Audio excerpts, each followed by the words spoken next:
আবু বকরের পায়ে সাপে সবল মেরেছে, সেটাও তো জানেন না? আলেমদের কাছে শুনছেন না ওয়াজ? বন্ধু, এখানে সবচেয়ে বড় রহস্যময় প্রেম রে।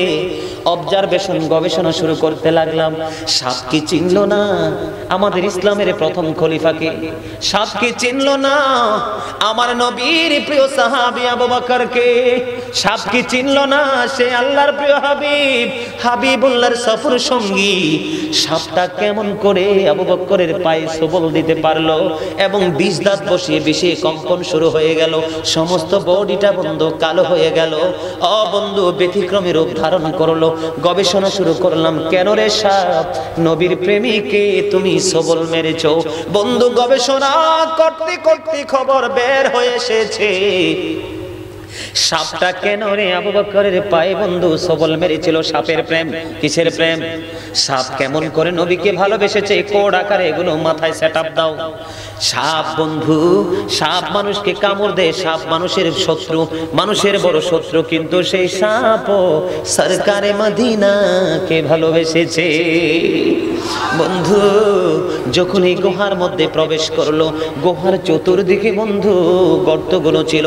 আবু বকর সবগুলো গর্ত ফিল আপ করে দিল। এই দিক দিয়ে আমার নবীর বন্ধু ঘুম চলে আসলো। আমার নবী বন্ধু ঘুমিয়ে গেছে। আবু বকর সবগুলো সাপের গর্ত, বিচ্ছুর গর্ত তিনি ফিল আপ করে দিল, কিন্তু আরেকটা গর্ত অবশিষ্ট রইল। কোনো কিছু নাই যে গর্তটা ফিল আপ করবে। পরে আবু বকর সিদ্দিক রাদিয়াল্লাহু তাআলা আনহু ওনার পা দিয়ে বন্ধু গর্তের মুখটা ফিল আপ করে দিল। ফিল আপ করে দিতে দেরি রে, ওই সাপ আবু বকরের পায়ে সবল মারতে দেরি করলো না, কামড় দিতে বন্ধু দেরি করলো না। কামড় দিতে দেরি রে, আবু বকর বন্ধু সাপের বেশি শরীর কম্পন হয়ে গেছে, আমার চোখে দিয়ে পানি বের হয়ে গেছে। চোখের পানি আমার নবীর উপর পড়লো, নবীর ঘুম ভেঙে গেল। বন্ধু, আমার নবীর ও বন্ধু পবিত্র জবান থেকে যখন থুতু মুবারক লাগায় দিল রে, সাপের বিষটা ধ্বংস হয়ে গেল জোরে জোরে সুবহানাল্লাহ। কিন্তু মজার বিষয় হলো, সবচেয়ে বড় বন্ধু, একদিকে আনন্দিত হয়েছে, আরেক দিকে আফসোস করেছি।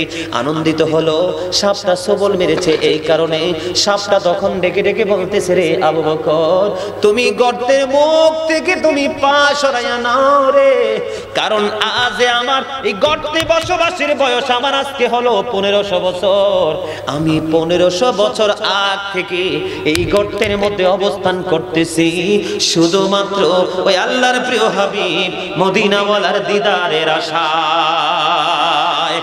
নারে তাকবীর, আল্লাহু আকবার, নারে রিসালাত, ইয়া রাসূলুল্লাহ, আল্লাহ রাসূল যেখানে আমরা আছি সেখানে। নারে তাকবীর, আল্লাহু আকবার। বন্ধুরে আমার, সাপের উদ্দেশ্য হলো আবু বকরকে মেরে ফেলা না, আবু বকরকে ধ্বংস করা না। সাপের সবল মারার বাসা হলো তুমি পা সরাইয়া নাও, আমি আমার প্রাণের নবীকে প্রাণটা ভরে দেখব, কারণ আমি সাপ ও নবীর উসিলায় পৃথিবীতে এসেছি। কারণ রাসূল বলেছেন, বন্ধু, আনা নূরুম মিন নূরিল্লাহি ওয়া কুল্লু শাইইন মিন নূরি। রাসূল বলেছেন, I am from the light of Allah and everything has been created from my light. মদিনাতে যখন জাবের প্রশ্ন করলো, রে জাবের বলল, ইয়া রাসূলুল্লাহ, সর্বপ্রথম আল্লাহ কোন জিনিস পয়দা করেছে, সৃষ্টি করেছে? তখন আমার নবী বলেছেন, ও জাবের, আমার নবী ডাক দিয়ে বলল যে the very first thing Allah created was my light. আল্লাহ রাব্বুল আলামিন সর্বপ্রথম আমার আপনার নবীর নূর সৃষ্টি করেছে। জোরে জোরে সুবহানাল্লাহ। আরেকটু মহব্বতে পড়ুন না সুবহানাল্লাহ। ও বন্ধু, সাপ যদি নবী চিনতে পারে, আমরা উম্মত হয়ে চিনলাম না, আমাদের মতো দুর্ভাগার কেউ হইতে পারে না, ঠিক না বেঠিক? আপনারা জানেন কিনা জানি না, মসজিদে নববীতে এখনো পর্যন্ত প্রেমের স্মৃতি হিসাবে বন্ধু একটা মরা খেজুর গাছ এখনো আছে, তার নাম হলো উস্তুনে হান্নানা। কি এই বাঁশ কি কথা বলতে পারবে? কথা বলেন না কেন? এই বাঁশ কথা বলতে পারবে, কাঠ কথা বলতে পারবে, যার প্রাণ নাই সে কি কথা বলতে পারবে? কিন্তু বন্ধু, নবীর প্রেমে মরা খেজুর গাছও কথা বলেছে। মসজিদে নববী বন্ধু নিচে কদম দিয়েছি, মসজিদে নববীর মধ্যে যখন কোন মুমিন কদম দেবে মনে হবে যেন শ্রেষ্ঠ জান্নাত এটাই, কারণ নববীর সাথে আমার নবীর রওজা যুক্ত। আর নবীর প্রেমিক যে বেলাল, নবীর রওজা শরীফ জিয়ারত করে, বেলাল গেট দিয়ে বন্ধু সবাই মসজিদে নববীর মধ্যে কদম দেয়। বিশ্বাস করবেন বন্ধু, আল্লাহি আল্লাহর কসম করে বলছি রে, যখন আমি মসজিদে নববীর মধ্যে যখন ঢুকলাম, এবার ঈদ করেছি আমি পবিত্র ভূমিতে, আমার কাছে মনে হয়েছে আমি জান্নাতে কদম দিয়েছি। জোরে জোরে বলুন না সুবহানাল্লাহ। ও বন্ধু, আমি ওই মদিনায় যাওয়ার আগেও অ্যাক্সিডেন্ট ওয়াজের শেষে কক্সবাজার থেকে আসার সময় চট্টগ্রামে অ্যাক্সিডেন্ট করেছিলাম। আমি বলেছি আমি মরে যাব, অসুস্থ শরীর নিয়ে বন্ধু মদিনায় চলে গেলাম।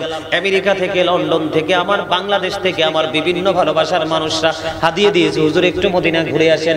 আমি তাদেরকে বলতে পারি না যে আমি অসুস্থ। এই যে দেখেন এখনো আমার দাগ আছে, অ্যাক্সিডেন্টের দাগ এখনো আছে, কালো হয়ে আছে, দেখছেন নি বন্ধু? অবস্থা খারাপ, নাক ভেঙে গেছে। আমি কিন্তু অসুস্থ হয়ে মদিনায় কদম দিয়েছি, 100% সুস্থ হয়ে বাংলায় কদম দিয়েছি। জোরে জোরে বলুন না সুবহানাল্লাহ। আমি যখন জমজমের পানি খেয়েছি, আমি মনে মনে বলেছি আল্লাহর নবীর দেশের পানি আমার বিমার সব ধ্বংস করে দিবে। যখন আমি মদিনার পানি দিয়ে বন্ধু গোসল করেছি, গোসল যখন করতাম আমার মনে হতো, আমার ফিলিংসটা এমন আসতো রে, মাথা থেকে পা পর্যন্ত এই বডির যত দূষিত জিনিস আছে সবগুলো আমার নবীর দেশের পানি আমাকে মুক্ত করে দিয়েছে। জোরে জোরে বলুন না সুবহানাল্লাহ। বন্ধু মসজিদে নববীর মধ্যে তখনও বন্ধু মিম্বর হয়নি, যখন মসজিদে নববীর মধ্যে মিম্বর হলো, মা আয়েশা সিদ্দিকা রাদিয়াল্লাহু তাআলা আনহা থেকে বর্ণিত, মসজিদে নববীতে যখন মিম্বর হলো, হাসান ইবনে সাবিত কুফরিকে নিন্দা করে আমার নবীর শান মানকে উচ্চ মর্যাদা দিয়ে সুরে সুরে ছন্দে ছন্দে নাচ পরিবেশন করেছে। জোরে জোরে বলেন সুবহানাল্লাহ। আমার নবী খুশি হয়েছে। কি হয়েছে? আমরা কি গজল গাই না? কথা বলেন না কেন? আমরা গজল গাইনি? চেয়ারম্যান সাহেব পক্ষে নি গজলে 100% আলহামদুলিল্লাহ বলেন। আর লাগে কি মিয়া? চেয়ারম্যান যদি এই ইউনিয়নের চেয়ারম্যান যদি গজলের পক্ষে হয়, গজলের বিপক্ষে আর থাকবে কি? ঠিক না বলেন? চাইলেও চেয়ারম্যান সাহেবের সামনে বিরোধিতা করা সম্ভব নয়, কারণ সাচ্চা আশিকের রাসূল। ঠিক কিনা বলেন? আমি নবীর আগমন নিয়ে কিন্তু অনেক গজল লিখেছি, আমি কিন্তু একজন রাইটার।